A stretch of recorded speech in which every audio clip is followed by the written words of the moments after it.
Assalamualaikum, assalamualaikum, waalaikumsalam. Halo teman-teman semua, bertemu lagi dengan Miss Opi. Dan seperti biasa, Miss Opi akan mengajak teman-teman untuk membacakan kesepakatan belajar sebelum kita mulai kegiatan hari ini.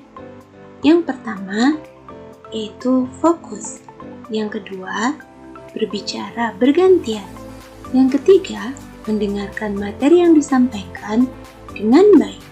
Yang keempat, teman-teman menyiapkan buku dan alat tulis yang dibutuhkan pada hari ini. Dan yang terakhir, teman-teman juga harus mengerjakan dan mengumpulkan tugas tepat waktu.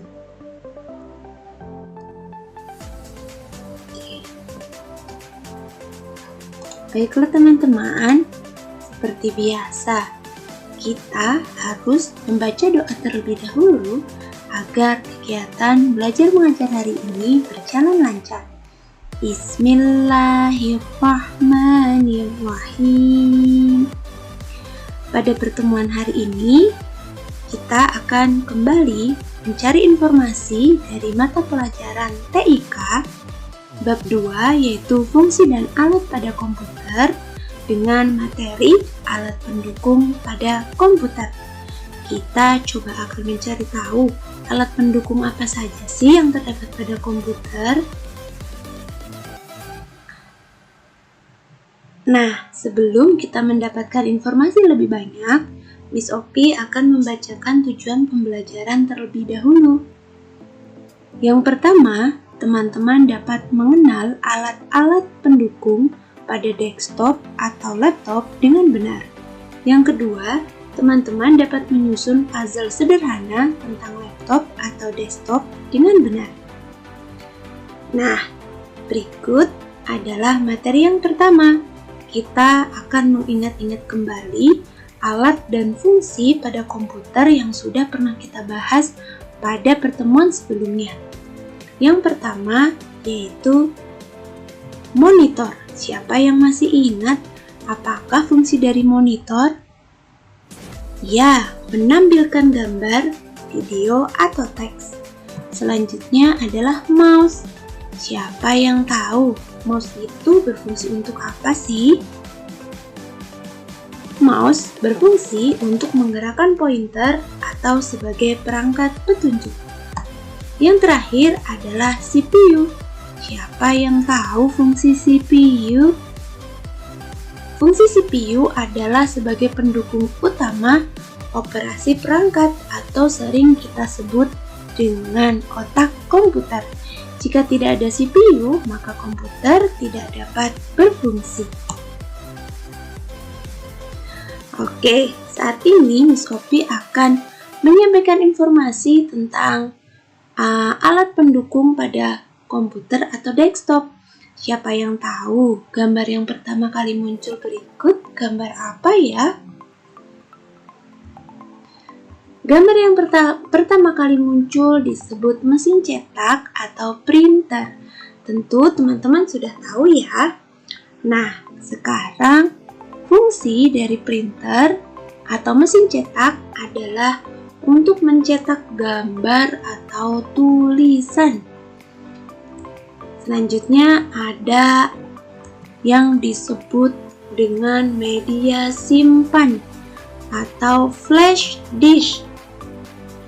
Nah, media simpan berikut berfungsi untuk menyimpan data yang terdapat pada desktop agar mudah dibawa kemana-mana. Dan yang terakhir, apakah ini? Ya, ini yang disebut dengan pengeras suara atau speaker. Siapa yang tahu fungsi dari speaker? Speaker atau pengeras suara berfungsi untuk membantu mengatur keras dan pelannya suara yang keluar dari laptop atau desktop. Baiklah, sebelum Miss Opi menyampaikan tugas untuk pertemuan pada hari ini, yuk kita mengingat-ingat kembali materi sebelumnya dan materi yang kita pelajari hari ini. Soal yang pertama atau pertanyaan pertama, alat komunikasi untuk berbicara jarak jauh disebut dengan, ayo siapa yang bisa jawab? Alat komunikasi jarak jauh itu disebut dengan apa ya? Namanya apa ya? Good, HP atau telepon. Yang kedua, alat yang berfungsi mengatur keras dan pelan suara, yaitu speaker. Kemudian yang ketiga, fungsi dari keyboard adalah menulis atau mengetik huruf dan angka. Kemudian yang keempat, alat yang digunakan sebagai pertanda jika ada tamu, yaitu bell. Good. Untuk mencetak gambar atau tulisan, kita membutuhkan alat yaitu printer. Masya Allah. Good, teman-teman masih ingat ya? Nah, berikut adalah tugas yang harus teman-teman kerjakan pada hari ini. Teman-teman, berikut adalah instruksi atau cara mengerjakan tugas hari ini. Yang pertama, silakan teman-teman membuka buku paket TIK halaman 101 atau halaman terakhir. Kemudian, teman-teman silakan gunting halaman 101 dengan hati-hati. Selanjutnya, teman-teman diminta untuk memotong puzzle yang belum tersusun dan kemudian menempel pada halaman 36. Hati-hati dalam menempel dan menyusun puzzle ya. Tugas pada hari ini silahkan dikirim ke Miss Opi. Miss Opi mengucapkan terima kasih banyak kepada teman-teman yang sudah menonton video pembelajaran hari ini dengan baik. Jangan lupa like, komen, dan share. Terima kasih.